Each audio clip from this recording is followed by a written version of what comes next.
Carta aos Coríntios com Emmanuel. Estudo das cartas de Paulo de Tarso à comunidade cristã de Corinto, sob as luzes da doutrina espírita. Todos seremos transformados. Texto para análise. Mas alguém dirá: como ressuscitarão os mortos e com que corpo virão? Insensato! O que tu semeias não é vivificado, se primeiro não morrer. E quando semeias, não semeias o corpo que há de nascer, mas o simples grão, como o de trigo ou de outra qualquer semente. Mas Deus dá-lhe o corpo como quer, e a cada semente o seu próprio corpo. Nem toda a carne é uma mesma carne, mas uma é a carne dos homens, e outra a carne dos animais, e outra a dos peixes, e outra a das aves. E há corpos celestes e corpos terrestres, mas uma é a glória dos celestes e outra a dos terrestres. Uma é a glória do sol e outra é a glória da lua, e outra a glória das estrelas, porque uma estrela difere em glória de outra estrela.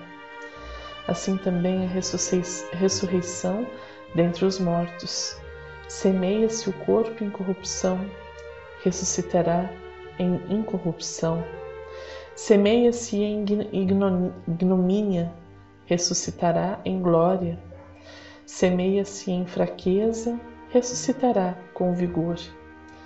Semeia-se corpo natural, ressuscitará corpo espiritual. Assim também está escrito: o primeiro homem, Adão, foi feito em alma vivente, o último Adão em espírito vivificante. Mas não é primeiro o espiritual, senão o natural, depois o espiritual. O primeiro homem da terra é terreno, o segundo homem, o Senhor, é do céu. Qual o terreno, tais são também os terrestres, e qual o celestial, tais também os celestiais. E assim como trouxemos a imagem do terreno, assim traremos também a imagem do celestial. E agora digo isto, irmãos, que a carne e o sangue não podem herdar o reino de Deus, nem a corrupção herdar a incorrupção. Eis aqui vos digo um mistério. Na verdade, nem todos dormiremos, mas todos seremos transformados. Num momento, num abrir e fechar de olhos, ante a última trombeta, porque a trombeta soará e os mortos ressuscitarão incorruptíveis, e nós seremos transformados. Porque convém que isto que é corruptível se revista da incorruptibilidade, e que isto que é moral se revista da imortalidade. E quando isto que é corruptível se revestir da incorruptibilidade, e isto que é mortal se revestir da imortalidade, então cumprir-se-á a palavra que está escrita: tragada foi a morte na vitória. Onde está, ó morte, o teu aguilhão? Onde está, ó inferno, a tua vitória? Ora, o aguilhão da morte é o pecado, e a força do pecado é a lei. Mas graças a Deus, que nos dá a vitória por nosso Senhor Jesus Cristo. Portanto, meus amados irmãos, sede firmes e constantes, sempre abundantes na obra do Senhor, sabendo que o vosso trabalho não é vão no Senhor. 1 Coríntios, capítulo 15, versículos 35 a 58. Paulo encerra este trecho de sua carta aos Coríntios, falando da ressurreição em nossas vidas, de quando, como espíritos imortais, tivermos alcançado o entendimento e a conexão com Deus, que nos permitirá vivermos na sua bondade e no seu amor, tornando-nos espíritos puros. Não há em sua fala ameaças de inferno ou de punição, mas a mais bela esperança na vinda do Cristo para as nossas vidas e corações. O povo de Corinto recebia assim uma lição que ultrapassaria suas fronteiras e alcançaria os séculos para nos envolver. Infelizmente, As interpretações deste capítulo o tornaram ininteligível ao longo dos séculos, dando a entender que a fala de Paulo é algo intrincado para se compreender. Mas a doutrina espírita vem como uma chave, tornando claro tudo o que ele diz, sob a perspectiva da evolução e do homem que caminha para Deus. O próprio Paulo, em espírito, participa da elaboração do Livro dos Espíritos e nos oferece magnífica mensagem, nos falando sobre a forma como caminhamos para Deus. Gravitar para a unidade divina, eis o fim da humanidade. Para atingi-lo, 3 coisas são necessárias: a justiça, o amor e a ciência. 3 coisas lhes são opostas e contrárias: a ignorância, o ódio e a injustiça. Pois bem, digo-vos em verdade que mentis a estes princípios fundamentais, comprometendo a ideia de Deus, com o lhe exagerardes a severidade. Duplamente a comprometeis, deixando que no espírito da criatura penetre a suposição de que há nela mais clemência, mais virtude, amor e verdadeira justiça do que atribuís ao ser infinito. Destruís mesmo a ideia do inferno, tornando ridículo e inadmissível as vossas crenças, como o é os vossos corações o horrendo espetáculo das execuções, das fogueiras e das torturas da Idade Média. Pois que, quando banida se acha para sempre das legislações humanas a era das cegas represálias, o que esperais mantê-la no ideal? Ó, crede-me, irmãos em Deus e em Jesus Cristo, crede-me. Ou vos resignais a deixar que pereçam nas vossas mãos todos os vossos dogmas, de preferência que se modifiquem, ou então vivificai-os, abrindo-os aos benfazejos eflúvios que os bons, neste momento, derramam neles. A ideia do inferno, com as suas fornalhas ardentes, com as suas caldeiras a ferver, pode ser tolerada, isto é, perdoável, num século de ferro. Porém, no século XIX, não passa de vão fantasma, próprio, quando muito, para amedrontar criancinhas, e em que estas, crescendo um pouco, logo deixam de ser. Se persistirdes nessa mitologia aterradora, engendrais a incredulidade, mãe de toda desorganização social. Tremo, entrevendo toda uma ordem social abalada e a ruir sobre os seus fundamentos, por falta de sanção penal. Homens de fé ardente e viva, vanguardeiros do dia da luz, mãos à obra, não para manter fábulas que envelheceram e se desacreditaram, mas para revivificar a verdadeira sanção penal, sob formas condizentes com os vossos costumes, os vossos sentimentos e as luzes da vossa época. Livro dos Espíritos, 4ª parte, capítulo 2. Caminharemos assim pelas muitas vidas, semeando e colhendo dentro da lei de causa e efeito, colhendo o bem que realizamos e resgatando as faltas que cometemos. Num processo de aprendizado e vivificação, a punição deixa de fazer parte do discurso religioso para adentrar um conceito de semeadura e colheita. Paulo utiliza-se do exemplo da semente para nos mostrar que estamos em processo de aprendizado e que hoje nos parece difícil, amanhã será possível. Emmanuel comenta esta questão. Pão nosso, lição a semente. E quando semeias, não semeias o corpo que há de nascer, mas o simples grão de trigo ou de outra qualquer semente. Paulo, 1 Coríntios 15:37. Nos serviços da natureza, a semente reveste-se aos nossos olhos do sagrado papel de sacerdotisa do Criador e da vida. Gloriosa herdeira do poder divino, coopera na evolução do mundo e transmite silenciosa e sublime lição, tocada de valores infinitos à criatura. Exemplifica sabiamente a necessidade dos pontos de partida, as requisições justas de trabalho, os lugares próprios, os tempos adequados. Há homens inquietos e insaciados que ainda não conseguiram compreendê-lo. Exigem as grandes obras de um dia para o outro, impõem medidas tirânicas pela força das ordenações ou das armas, ou pretendem trair as leis profundas da natureza, aceleram os processos da ambição, estabelecem domínio transitório, alardeiam mentirosas conquistas, incham-se e caem, sem nenhuma edificação santificadora para si ou para outrem.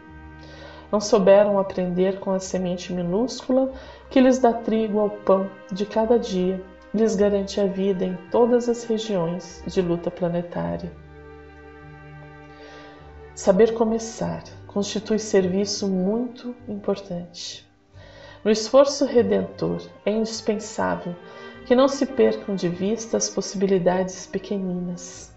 Um gesto, uma palestra, uma hora, uma frase pode representar sementes gloriosas para edificações imortais. Imprescindível, pois, jamais desprezá-las. Neste incessante ir e vir, nas diversas vidas, iremos aprendendo e melhorando, até o dia em que não necessitaremos mais da carne para expandir o nosso entendimento.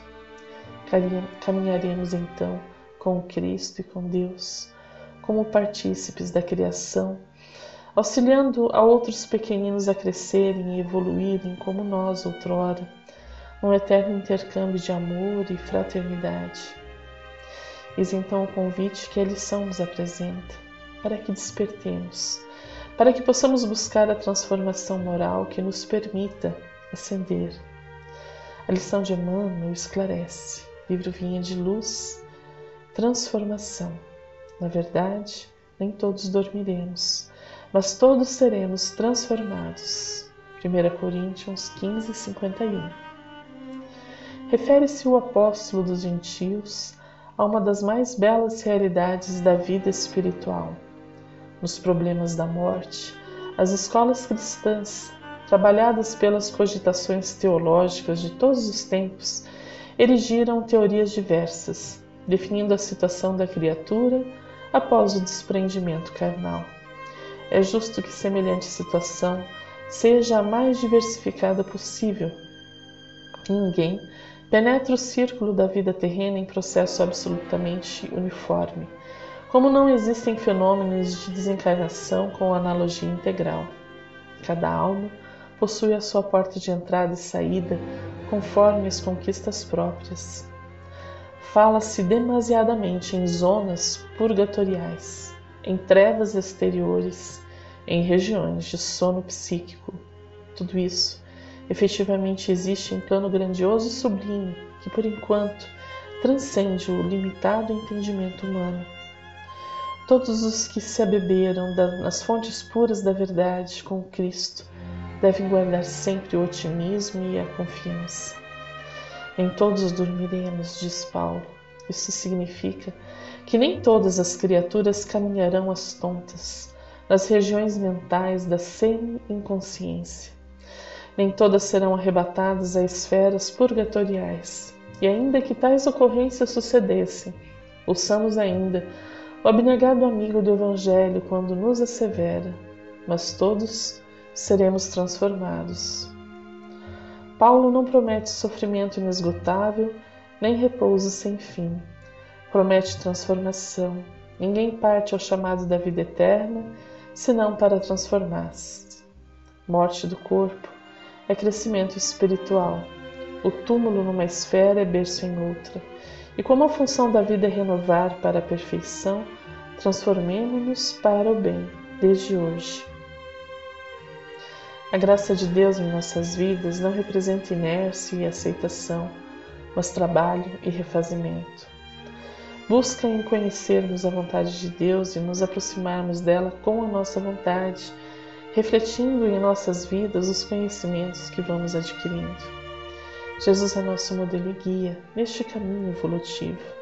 É o Espírito escolhido por Deus nosso Pai para nos guiar, exemplificando com sua vida que a carne é apenas um estágio da vida infinita que nos espera. Vivemos em tempos de urgência, de rapidez, onde o estresse predomina e nos faz adoecer. Tenhamos, porém, nas lutas diárias, a calma de quem sabe onde irá chegar, fazendo de nossa trajetória um caminho inequívoco para o bem. Não precisamos nos abalar nem adoecer com a vibração que nos cerca, mas trabalhar com afinco para a construção de um mundo melhor.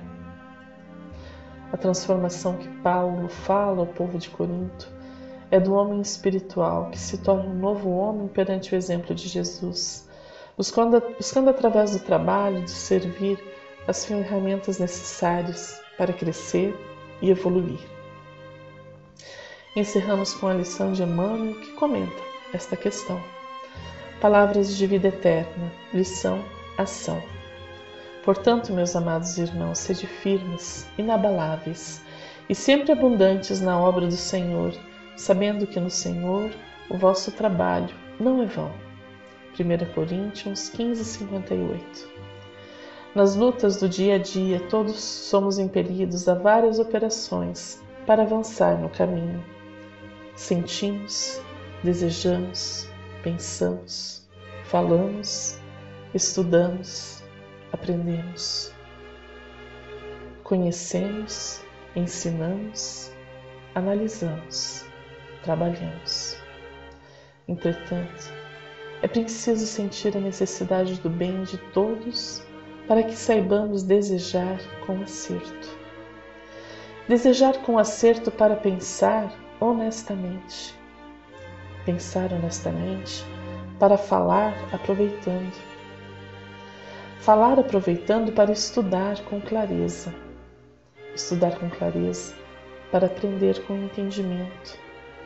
Aprender com entendimento para conhecer, discernindo. Conhecer discernindo para ensinar com bondade. E ensinar com bondade para analisar com justiça. E analisar com justiça para trabalhar em louvor do bem, porque em verdade todos somos diariamente constrangidos à ação, e pelo que fazemos é que cada um de nós decide quanto ao próprio destino, criando para si mesmo a inquietante descida à treva ou a sublime ascensão à luz. Caminhamos todos sob as luzes divinas, aceitando o auxílio que Jesus nos oferece, tratando nossas imperfeições com honestidade e preparando-nos a cada dia nas pequenas tarefas diárias para sermos pessoas melhores para o mundo e para nós mesmos. Um fraterno abraço e até o próximo estudo.